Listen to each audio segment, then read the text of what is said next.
વડોદરાના સાવલી તાલુકાના મોક્ષી ગામની પ્રાથમિક શાળામાંથી એક ચોંકાવનારી અને શરમજનક ઘટના સામે આવી છે। ધોરણ 5ના એક નાનકડા વિદ્યાર્થીને વાંચતા ન આવડતા શિક્ષિકાએ માનવીય રીતે માર્યાનો ગંભીર આક્ષેપ કર્યો છે। વાલી દ્વારા કરવામાં આવેલા આરોપ મુજબ શિક્ષિકાએ લાકડી અને ફૂટપટ્ટી વડે વિદ્યાર્થીના ખભા અને બડા પર બેફામ માર માર્યો હતો। આ સમગ્ર મામલે વાલીએ શાળાના આચાર્યને લેખિત રજૂઆત કરી છે અને દોષિત શિક્ષિકા સામે તાત્કાલિક બદલીની માંગ ઉઠાવી છે। ઘટનાની જાણ થતાં જ ગ્રામજનો અને અન્ય વાલીઓ પણ શાળાએ ભેગા થઈ ગયા હતા। વાલીઓનો આક્ષેપ છે કે અગાઉ પણ આ જ શિક્ષિકા દ્વારા વિદ્યાર્થીઓને માર્યાની ફરિયાદો થઈ ચૂકી છે।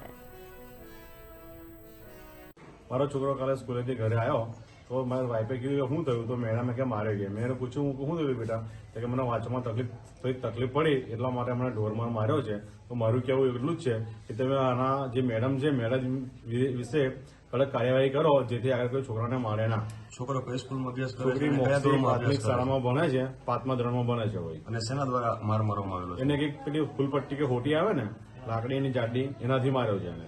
અને એને બદન પર હોરા પડી ગયા છે અને કાલનો બીમાર છે, એટલે આજે સ્કૂલ ગવણી હોય ઘરે જ છે છોકરો। તમે શાળાએ ગયા હતા કોઈ પ્રિન્સિપલ? હા, પ્રિન્સિપલ અમે મળવા ગયા તો અમને કીધું સારું વાંધો નહીં, નેક્સ્ટ ટાઈમ ભૂલ નહીં થાય, આટલું કીધું એમને। શું તમારી માંગ છે? મારી માંગ એક જ છે કે અમને કડક કાર્યવાહી કરો, બરાબર, એટલું જ મારું કેવું છે। કાં તો અહીંયાથી મેડમને હટાવી દો। તમારું નામ? મારું નામ પ્રકાશભાઈ।